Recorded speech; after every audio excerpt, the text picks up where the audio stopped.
The whole idea behind the holding company has actually been part of the strategic efforts of the Aswell board of First Bank to extract maximum value in the respective investments.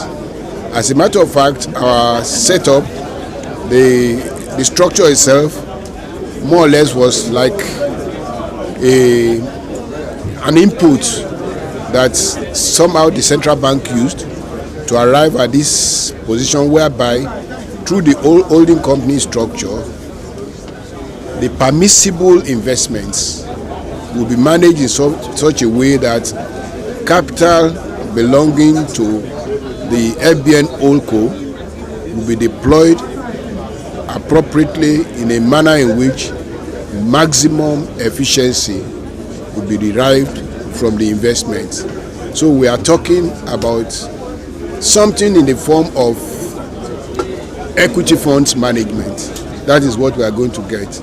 We at First Bank, actually as far back as the year 2009, long before the Central Bank of Nigeria decided to separate commercial banking from non-co-commercial banking, we at First Bank Group had evaluated our strategy and have come to the conclusion that it's good for us to restructure ourselves along business lines, such that today the commercial banking group stands on its own. The investment banking and asset management is also another business segment. The insurance segment is the third, and then you have other financial services. So by organizing ourselves across business segments, we are doing so in a way that, number one, we can increase our specialization, knowledge of the individual markets, and by knowing the markets better, you create products that serve the customers better. So definitely it's a good thing that we have done in First Bank to move to the FBN holding structure. Now, what is this holding structure all about? What essentially it is that we are migrating shareholders of First Bank to the FBN holding company. And this we are doing through what we call a one-for-one share exchange. So for every one share you owned in First Bank, you are now given one share in FBN Holdings.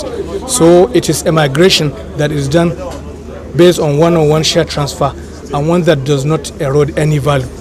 Furthermore, it is a good thing we have done because through this new structure, we have been able to retain many good investments that we have made in the past, which if we do not adopt the holding company structure based on central bank rules, we have to sell. So through this new bank holding structure, we are able to retain a lot of our subsidiaries that have future promise for significant value. So we are doing that more or less to preserve the wealth and the value for our shareholders. So it's a good thing for shareholders, it's a good thing for customers, and it's also a good thing for the investment community.